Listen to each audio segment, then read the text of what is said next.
भारत में डाइवोर्स कितने प्रकार के होते हैं? Type of divorce in India.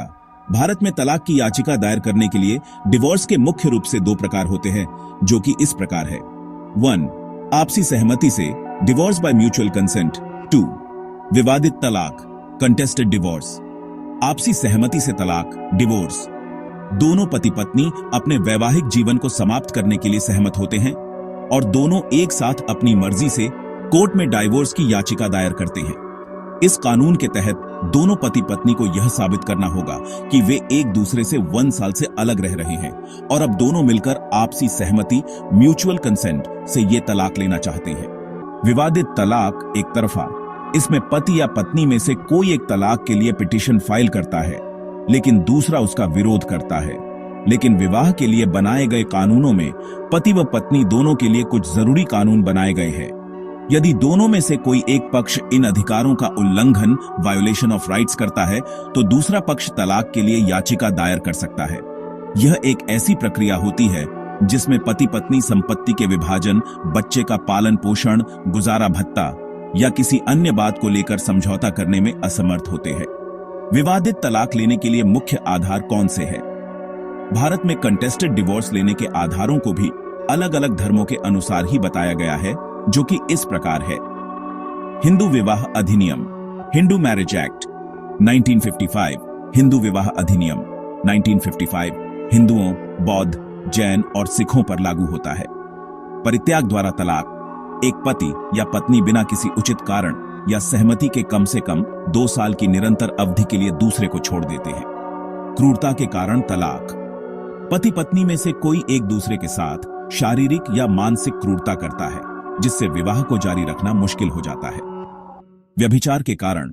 यह एक ऐसा कारण होता है जिसमें पति या पत्नी में से कोई एक किसी अन्य व्यक्ति के साथ अवैध शारीरिक संबंध इलीगल फिजिकल रिलेशनशिप बनाने में शामिल होता है। धर्मांतरण के कारण। यदि पति या पत्नी में से कोई भी अपने धर्म को छोड़कर दूसरे धर्म रिलीजन में परिवर्तित हो जाते हैं। मानसिक विकार के कारण। पति या पत्नी में से कोई एक मानसिक विकार मेंटल डिसऑर्डर्स से पीड़ित होता है, यानी मानसिक रूप से अस्वस्थ होता है। कुष्ठ रोग के कारण। यदि महिला या पुरुष दोनों में से कोई भी लंबे समय से कुष्ठ रोग लेप्रोसी का रोगी होता है, जिससे वह रोग दूसरे को भी फैलने का कारण बन सकता हो। भारत में कंटेस्टेड विवादित तलाक की प्रक्रिया आपसी सहमति से डिवोर्स की तुलना में यह अधिक मुश्किल प्रक्रिया है। भारत में विवादित तलाक के कुछ प्रमुख पहलू इस प्रकार हैं। चरण 1, याचिका दाखिल करना। डिवोर्स की मांग करने वाला याचिकाकर्ता सबसे पहले अदालत में तलाक की याचिका दायर पिटीशन फिल्ड करता है। उसमें वह तलाक लेने के आधार सहित अन्य सभी मामलों को शामिल करता है। चरण 2, नोटिस की पालना करना। याचिका दायर होने के बाद तलाक की कार्यवाही का नोटिस दूसरे पक्ष को दिया जाता है और उन्हें कोर्ट की सुनवाई के बारे में सूचित किया जाता है। चरण 3, इसके बाद अदालत आगे की कार्यवाही करते हुए दोनों पक्षों को आपस में समझौता कॉम्प्रोमाइज करने का एक अवसर देती है। अगर दोनों पक्षों के बीच समझौता नहीं होता तो अदालत आगे की कार्यवाही करती है। चरण 4, अदालती कार्यवाही और परीक्षण।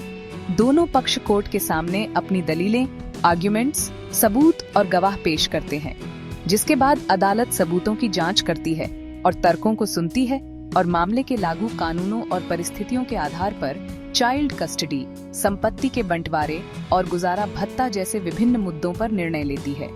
चरण 5, अंतिम निर्णय। प्रस्तुत सभी साक्ष्यों और तर्कों एविडेंस एंड आर्ग्यूमेंट्स पर विचार करने के बाद अदालत अंतिम निर्णय फाइनल डिसीजन जारी करती है, जिसमें तलाक और संबंधित मामलों पर निर्णय शामिल होता है।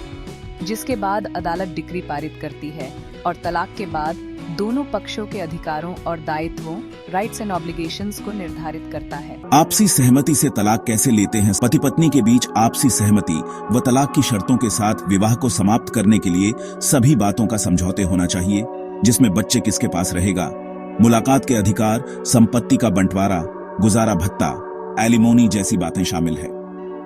दोनों पति पत्नी एक साथ मिलकर पारिवारिक न्यायालय फैमिली कोर्ट में डिवोर्स पिटीशन फाइल करते हैं। याचिका में विवाह, अलग होने की अवधि, सेपरेशन पीरियड और तलाक के समझौते की सहमत शर्तों के बारे में विवरण शामिल होना चाहिए। इसके बाद अदालत पिटीशन में दिए गए सभी दस्तावेजों डॉक्यूमेंट्स की जांच करने के बाद शपथ पर दोनों के बयानों, स्टेटमेंट्स को दर्ज करने के आदेश को पारित करती है। इसके बाद कोर्ट द्वारा दोनों पार्टियों को आपस में समझौते के लिए 6 महीने का समय देती है, जिसे कूलिंग ऑफ अवधि, कूलिंग ऑफ पीरियड के रूप में भी जाना जाता है। अगर 6 महीने के दिए गए समय के बाद भी दोनों पक्षों में वापस एक साथ रहने की सुलह, कॉम्प्रोमाइज नहीं होती, तो पति व पत्नी दोनों को आखिरी सुनवाई, लास्ट हियरिंग के लिए कोर्ट में हाजिर होना पड़ता है। अंतिम सुनवाई होने के बाद अदालत द्वारा दोनों पक्षों के वैवाहिक जीवन को समाप्त करने के लिए डिक्री पारित कर देती है। इंपॉर्टेंट क्वेश्चंस, क्या बिना कोर्ट गए तलाक लिया जा सकता है? नहीं, भारत में तलाक की कानूनी मान्यता सिर्फ कोर्ट द्वारा मिलती है। तलाक के बाद महिला को क्या अधिकार मिलते हैं? महिला को गुजारा भत्ता, मेंटेनेंस, बच्चों की कस्टडी और साझा संपत्ति पर हक मिल सकता है। कोर्ट हालात और केस देखकर निर्णय करता है। क्या बिना वकील के तलाक लिया जा सकता है? आपसी सहमति से तलाक लेने के लिए आप खुद याचिका दाखिल कर सकते हैं, लेकिन कानूनी प्रक्रिया समझने के लिए वकील की सलाह लेना बेहतर है।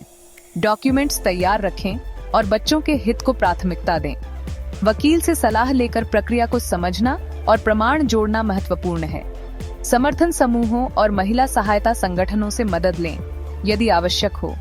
अपने वित्तीय दस्तावेज व्यवस्थित रखें ताकि अदालत में साक्ष्य प्रस्तुत करना आसान हो। संक्षेप में, विवादित तलाक में याचिका, नोटिस, समझौता प्रयास, अदालती सुनवाई और अंतिम निर्णय शामिल हैं। गुजारा भत्ता, चाइल्ड कस्टडी और संपत्ति के बंटवारे जैसे मुद्दे अदालत तय करती है। आवश्यक दस्तावेजों में विवाह प्रमाण, पहचान पत्र, निवास प्रमाण और वित्तीय दस्तावेज शामिल हैं।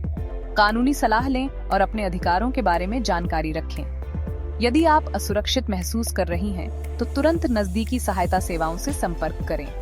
यह जानकारी सामान्य मार्गदर्शन के लिए है। हर केस अलग होता है, इसलिए अपने केस के हिसाब से वकील से परामर्श अवश्य लें। यदि यह वीडियो उपयोगी लगा हो तो लाइक, सब्सक्राइब और कमेंट में अपने प्रश्न छोड़ें।